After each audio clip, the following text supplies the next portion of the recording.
Les bonnes idées valent toujours la peine d'être écoutées. Sous le haut patronage du secrétaire général de l'Union pour la démocratie et le progrès social UDPS, Augustin Kabouya, le corps de l'élite scientifique de l'UDPS a uni ses forces et lance du 6 au 7 juillet 2022 à King Plaza, Bayrou, Dana.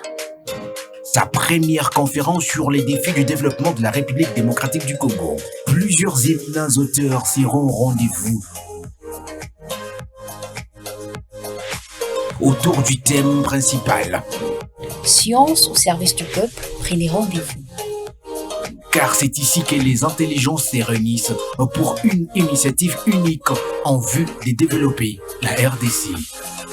Pour toute information, contactez le numéro le plus 243 89 95 49 969 ou le plus 243 81 78 38 089. Elle est secrétaire chargée de la recherche au département de chimie de la faculté de sciences. Professeur Joséphine.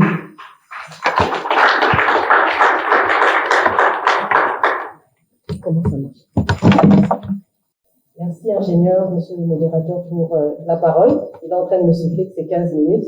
J'oublie que je gère les dossiers en pétrole et gaz. Si tu viens m'interrompre, ton dossier ne va pas passer. Hein? Attention. Menace. Alors, donc, il m'a été demandé, en fait, de parler de la politique réfléchie de la gestion des déchets dans la ville de Kinshasa. En fait, la gestion des déchets. Les déchets, c'est une problématique qui nous concerne tous. Alors, mais qu'est-ce qui se passe? Je me suis dit que je vais d'abord vous brosser l'état des lieux de la gestion des déchets dans la ville de Kinshasa. Parce qu'on a l'impression, quand on se promène à Kinshasa, on a l'impression qu'en fait, les déchets ne sont pas gérés, tellement la ville est insalubre. Alors, je vais vous dire pourquoi est-ce que je suis quand même un petit peu légitime à vous parler de la gestion des déchets, de l'état des lieux, juste parce que j'ai été pendant 3 ans dans le comité de gestion de la régie d'assainissement de Kinshasa de 2017 à 2020, donc j'en sais quelque chose. Je vais d'abord vous parler de l'état des lieux, et puis je vais vous proposer quelques solutions pour essayer de voir un tant soit peu ce qu'il serait intéressant de faire pour pallier à la situation observée. Alors, est-ce qu'il existe une politique d'assainissement? Oui, il y en a. Une politique nationale. Elle existe. D'ailleurs, dans cette politique nationale, l'assainissement est défini comme étant l'ensemble des interventions visant l'amélioration des conditions qui, dans le milieu physique de la vie humaine, influent ou sont susceptibles d'influer favorablement sur le bien-être physique, mental ou social. Et de manière stratégique, cette politique nationale est déclinée en 4 sous-secteurs. Il s'agit de la gestion des eaux usées et excrétables, qu'on appelle également tout simplement assainissement liquide. Il y a la gestion des déchets solides, la gestion des eaux pluviales et l'hygiène et lutte antivectorielle. Dans cette politique, voilà les sous-secteurs qui sont déclinés de cette politique. Alors, l'état actuel de l'assainissement, comme je l'ai dit en entame, l'état actuel de l'assainissement en RDC, très préoccupant. Donc, vraiment, ça ne va pas. D'ailleurs, selon le rapport du Joint Monitoring Programme de 2017, seulement 20% de la population a accès à un assainissement amélioré. Et ce qui place la RDC nettement en deçà de la moyenne subsaharienne. Et cette situation entraîne des impacts tant sur le milieu naturel que sur la santé humaine.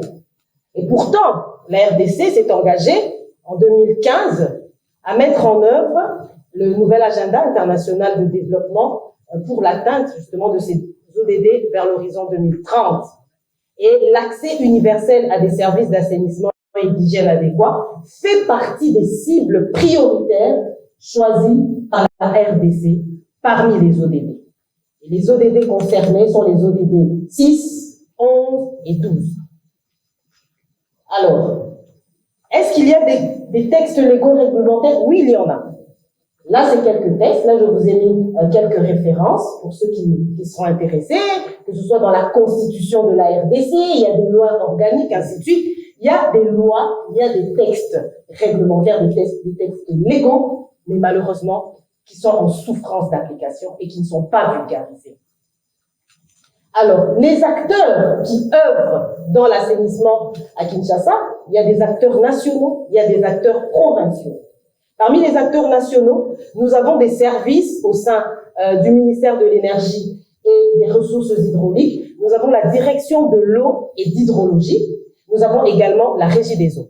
Oui, la régie des eaux, dans ses attributions, à l'assainissement également, donc qui fait part de ses attributions. Nous avons au ministère de l'Environnement 3 directions. Nous avons la direction des ressources en eau. Nous avons la direction nationale de l'assainissement et nous avons l'agence congolaise de l'assainissement.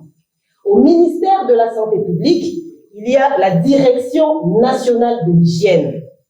Au ministère du développement rural, il y a le service national d'hydraulique rurale. Au ministère du plan, alors tous ces ministères, ces services-là ont l'assainissement dans leurs attributions. Et même au ministère des infrastructures, il y a l'OVD. Le DG de l'OVD venait nous en parler, il ne contredira pas. Il y a l'OVD également qui a dans ses attributions l'assainissement. Alors au niveau provincial, il y a le comité provincial d'action de l'eau, d'hygiène et d'assainissement. Il y a également la régie d'assainissement de Kinshasa, qui est l'organe technique de la ville en matière d'assainissement. Il y a également le fonds d'assainissement de Kinshasa. C'est une régie qui est chargée de collecter les fonds pour mettre à disposition de l'organe technique qui est la RASKIN pour qu'elle puisse gérer de manière efficiente, de manière efficace les déchets dans la ville de Kinshasa. Il y a également les coordinations provinciales de l'environnement pour chaque district. Donc chaque district a une coordination provinciale. Tout ça, tous ces services, vraiment pour l'assainissement. Chaque commune a des brigades communales. Il y a également, donc avec l'avènement du gouverneur Jandini, il a créé la coordination Kinbopeto, multiplication de services. Il y a tout dernièrement, je venais d'apprendre, après mon départ de la RASKIN, il y a eu la création d'une unité spéciale de protection environnementale. Alors qu'au sein de la régie d'assainissement, dans sa direction de contrôle interne, il y a ce qu'on appelle la brigade verte. Et en regardant les attributions de la brigade verte, des brigades communales, eh ben, l'unité spéciale de protection environnementale a également les mêmes attributions. Pourquoi ne pas renforcer les organes qui existent au lieu de multiplier les secteurs, les services? Et comme autre acteur, évidemment, il y a l'association des usagers des réseaux d'eau potable. Il y a des ONG, on en voit plein, des ONG qui balayent. Et pourtant, ils sont supposés réaliser également l'assainissement, mais c'est plus des désensableurs qu'autre chose. Il y a des secteurs, dans le secteur privé informel, nous retrouvons des acteurs et les ménages également. Alors là, maintenant, je reviens rapidement aux 4 sous-secteurs parce que c'est important. Comme je vous ai dit que la politique nationale était déclinée en 4 sous-secteurs. Maintenant, ces sous-secteurs-là, qu'est-ce qui se passe? Là, regardez, nous avons le premier sous-secteur, qui est le secteur de l'assainissement liquide. Là, qu'est-ce qui se passe? Nous avons donc les ménages, c'est pour les eaux usées. Qu'est-ce qui se passe? Il y a un premier réseau tertiaire qui découle directement des ménages pour aller dans ce réseau-là qui est secondaire, pour aller vers un réseau unitaire qui existe, qui se trouve dans certains coins de la ville. Donc voilà ce que ça fait. Et puis nous voyons quand même que les structures tertiaires qui existent, ces rigoles, ce qu'on appelle les terrassés, sont d'ailleurs toutes sous le sable. Elles sont pratiquement enterrées par le sable aujourd'hui. Et là, nous avons des structures secondaires qui sont ouvertes, certaines qui sont fermées. Donc, c'est quand même assez catastrophique ce qui se passe. Alors là, nous avons ce qui concerne les excrétants. Là, nous sommes toujours dans le premier sous-secteur. Donc, l'assainissement liquide, il y a les eaux usées d'une part et il y a les excrétants. Alors, l'assainissement, voilà ce qui se passe, ça, nous le voyons dans certaines communes. Nous avons des ouvrages qui sont vidangés manuellement ou mécaniquement. Regardez le monsieur. Et nous avons à côté, bien sûr, il y a parfois quand on doit appeler le service pour les vidanges, il arrive quand même, et c'est rejeté dans la nature, c'est quand même assez catastrophique. Ça, nous tous, on le voit, vraiment. Ne soyons pas scandalisés, on le voit. Mais c'est vraiment terrible ce qui se passe. Et ces boues-là qui sont collectées, lorsqu'elles sont vidangées, ces boues sont dépotées, je ne sais pas si ça a changé depuis lors, Mais elles sont dépotées au niveau du passage à niveau. Là-bas, à Funa, là, du côté d'André Motors, là, mais regardez, c'est vraiment, là, ça va juste être déposé. Donc, une fois que les camions, là, ont vidangé les fosses septiques, et vive la pollution, hein. Donc, c'est vraiment, ça va être déversé comme ça, c'est beau dans la nature, sans aucune disposition, sans aucune installation commise à cet effet, s'il vous plaît. Donc, vraiment, là, c'est là où nous sommes. Et d'après des données de 2018, parce qu'il y avait dans le cadre d'une étude de faisabilité pour la construction des stations de traitement des boues, alors d'après certaines données, il n'y avait que 14%, donc 14% des ménages de Kinshasa qui ont accès à des toilettes à l'intérieur de leur maison. Donc, 84% c'est dans la cour, 0,6% chez le voisin, 0,2% c'est la sachétisation, 0,5% c'est en plein air. Et donc, c'est catastrophique. La situation est vraiment catastrophique. Alors, le deuxième sous-secteur, la gestion des eaux pluviales. Le système de drainage de Kinshasa est constitué des collecteurs, bien sûr, qui déversent directement dans les rivières. Et ces rivières-là ne sont pas curées. Ces rivières ne sont pas draguées. Elles sont remplies de sable, elles sont remplies de bouteilles, elles sont remplies de tous les détritus que nous voyons. Ça, nous le voyons. Donc, inutile même qu'on fasse des commentaires. Ça, c'est ce à quoi nous assistons pratiquement tous les jours. Ça, c'est le deuxième sous-secteur. Catastrophique. Le troisième sous-secteur, oh là là là, c'est moi la chimiste, vraiment, je me tiens à la tête. L'hygiène et la lutte antivectorielle. Vous acceptez aujourd'hui tout le monde dans vos maisons pour venir tuer les moustiques, la dératisation. Mais ce sont des composés chimiques. Et si la dose n'est pas respectée, c'est toxique. S'il y a une surdose, c'est toxique. Mais si la dose n'est pas, elle est minimale par rapport à ce qu'il fallait, eh bien, qu'est-ce que ça va créer? Là, lorsque vous aspergez sur le moustique, il va dormir. Mais quand il se réveille, eh bien là, il va développer des anticorps. La deuxième fois que vous venez, ben, il ne meurt plus, c'est fini. Là, il devient un mutant. Et là, c'est à cause du fait que ce sous-secteur est géré par des opérateurs privés, informels et non professionnels. Alors que nous, en chimie, qu'est-ce qu'on fait? On connaît. Je dois avoir peut-être une concentration de 0,1 normale. Je dis ça, n'importe quoi. Mais je sais, je dois prendre cette poudre. Je sais quelle quantité je prends et je sais évidemment exactement elle contient quoi. L'eau que je vais mettre, tel volume, et là, au moins, j'ai telle concentration. Je réalise mes analyses in vitro au laboratoire pour savoir que cette dose, la dose la minimale qui peut tuer le moustique, c'est celle-là. Et c'est ça qu'on va mettre à disposition. Il faudrait que ce produit soit certifié pour qu'il puisse être utilisé. Mais ce n'est pas ce qui est fait. Malheureusement, il y a l'absence d'une politique provinciale claire sur l'hygiène environnementale. C'est très grave ce qui se passe. Vraiment très grave. Et enfin, le quatrième sous-secteur, la gestion des déchets solides. Évidemment, là également, il y a des problèmes. Donc, vous voyez que tous les secteurs ont des problèmes. L'absence d'un plan directeur, un schéma directeur d'assainissement, il n'y en a pas. Aujourd'hui, on va donner 1 milliard de dollars à la ville. Étant donné qu'elle n'a pas un schéma, elle commence où? Elle va comment? On va utiliser quelle route, quelle voie, on fait quoi? Il n'y a pas. Ça va rien changer. Il n'y a pas un schéma directeur d'assainissement. Malheureusement, il n'y en a pas. La modicité du financement accordé dans le secteur par l'État à la gestion des déchets solides, ça c'est un problème. Le manque d'une politique fiscale claire, la faible vulgarisation et l'inertie dans l'application des textes, cadre juridique lacunaire et inadapté, faible partenariat entre l'État et les partenaires privés. Le personnel peu qualifié. Là, je vais faire un commentaire sur le personnel est très peu qualifié, très peu motivé. À la régie d'assainissement de Kinshasa, vous donnez à un chauffeur là, vous lui donnez 240 000 francs par mois. Mais qu'est-ce qu'il va faire? Et nous, au début, je me dis, mais ils sont très mal payés, mais les chauffeurs très motivés, ils viennent quand même tous les jours. Ils viennent travailler. Mais qu'est-ce qui se passe? J'ai compris. Mais c'est après quand je suis entrée dans... Mais en fait, qu'est-ce qu'ils font? Ils passent leur temps à vendre le carburant. Ils vendent le carburant. On leur donne... Eux, ils parlent en termes de tour. Un tour pour prendre peut-être, aller de, je sais pas moi, d'ici jusqu'à Bassa, un tour, donnez-nous 30 litres. Mais moi, je vais faire 4 tours, donc il faut 120 litres. OK. Mais en fait, en réalité, il fait juste 2 tours. OK? Et la moitié, il vend et il reprend. Et c'est tout un réseau. Même à la station, là où il part prendre le carburant avec le pompiste, là, ils se sont déjà entendus. Il dit, bah écoute, tu écris là que tu m'as donné 120 litres, mais en réalité, tu me donnes 60, et puis moi, tu vas me remettre l'argent, la différence. Mais c'est un réseau. Mais écoutez, ils sont mal payés. 100 $ par mois, il fait quoi avec? Donc, ils sont très peu motivés, et voilà pourquoi il y a ce problème-là. Et il y a une multiplicité.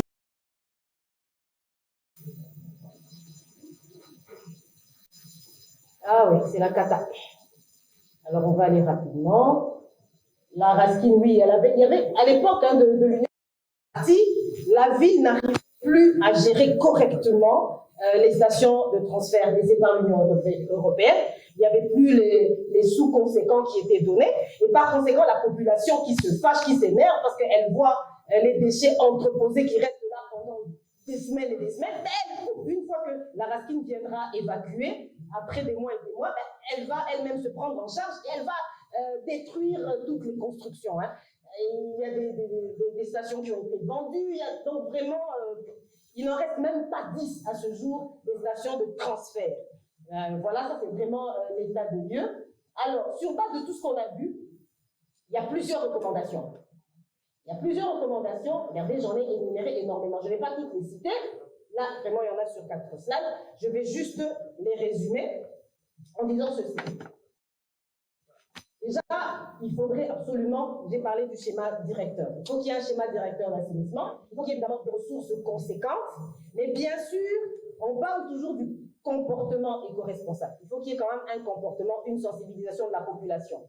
Mais maintenant, le changement de mentalité, cher au prof Biangandou, ce changement de mentalité-là, moi j'ai l'impression que la manière dont cette sensibilisation-là, cette campagne de changement de mentalité est réalisée, moi, du moins ça, c'est mon avis, j'ai l'impression que ça ne marche pas. Parce que déjà, depuis la Deuxième République, on parlait de changement de mentalité. Mais ça ne marche pas.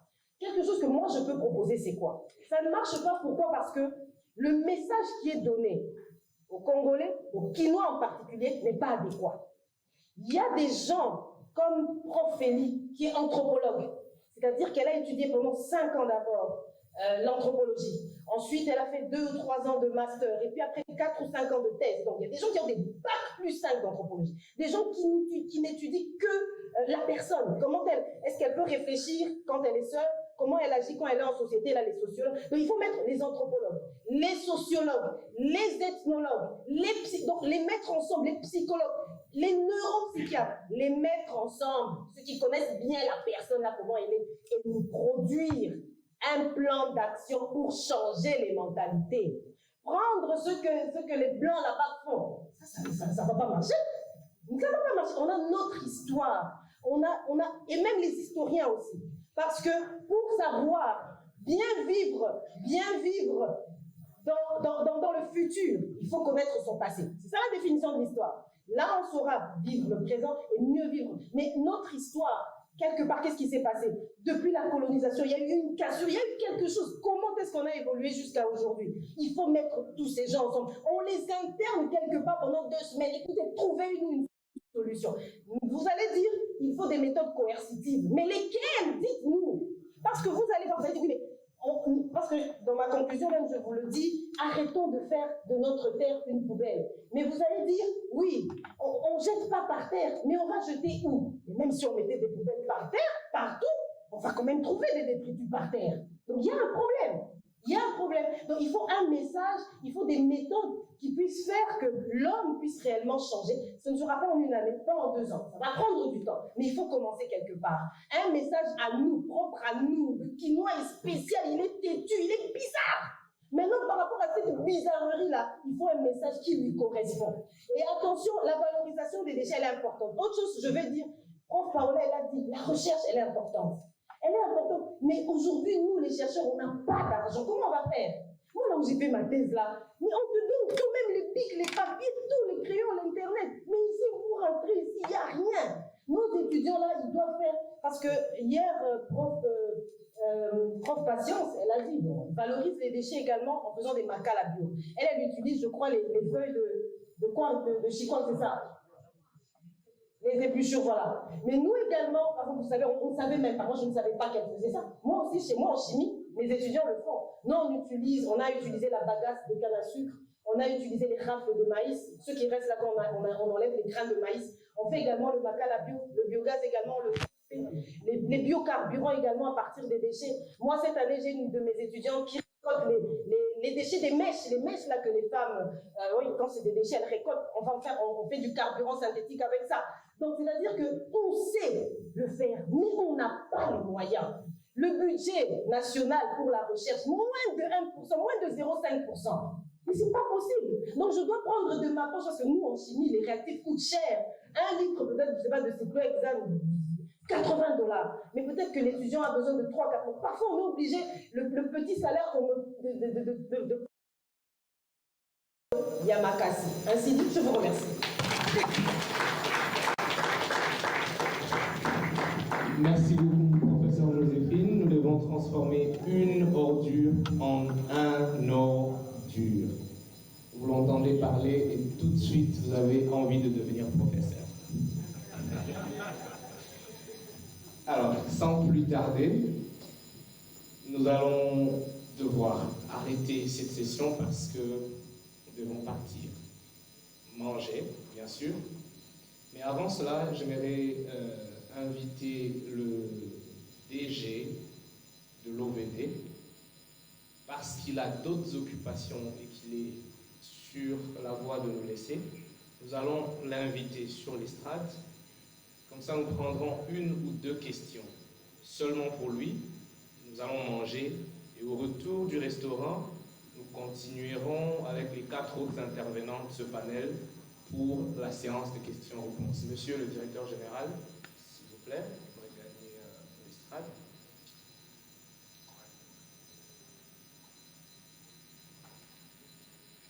D'accord, donc nous allons prendre une question.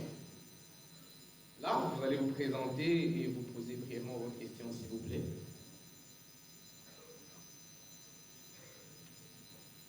Merci beaucoup, messieurs les modérateurs, pour l'octroi du verbe. Je suis Michel Patois-Monawakandé, doctorant en gestion des compétences professionnelles et expert en technique d'organisation du travail, membre de l'ACES UPER. Je voudrais m'adresser au DG Victor Touba pour son exposé de tout à l'heure. On voit partout de projets. Il a parlé de projet Chile-Gilou, il a parlé de projet 100 jours. Il y a bien sûr des... Dans ce sens-là, est-ce que peut-il nous dire à quel pourcentage ces projets ont été réalisés, pour quel temps fixé et quels sont les indicateurs pouvant tester l'efficacité ou l'inefficacité de ces réalisations, j'ai dit. Merci beaucoup, monsieur. Nous allons prendre une toute dernière question. Le professeur Marcel, on va porter le micro. Là. Ici, madame.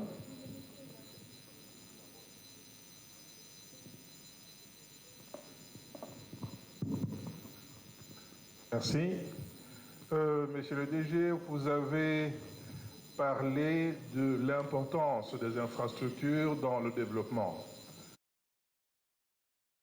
Si dans vos plans, parce que j'ai vu dans les recommandations, vous n'avez pas du tout évoqué le PDL 145T. Or, dans ce programme-là, il y a quand même pas mal d'infrastructures qui vont être construites. Donc, je voudrais que vous fassiez un petit commentaire. Et une question naïve, c'est de savoir quelle est la différence entre les attributions de l'Office de route et de l'Office de voirie et drainage. Merci. Merci beaucoup pour les 2 questions. Nous allons d'abord nous arrêter là parce que le DG doit partir. Monsieur le DG, prière de répondre brièvement aux questions vous adressées, s'il vous plaît. Merci pour les questions.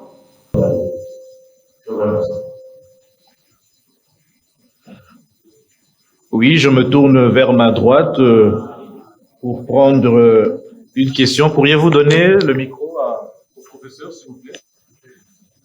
Et professeur Joséphine, est-ce que vous pouvez nous désigner le trajectoire suivi par les eaux résiduaires qui partent de la morgue de l'hôpital général de référence et sont jetées où? Si vous êtes déjà arrivé à faire ça, merci. Merci, nous allons prendre une dame cette fois.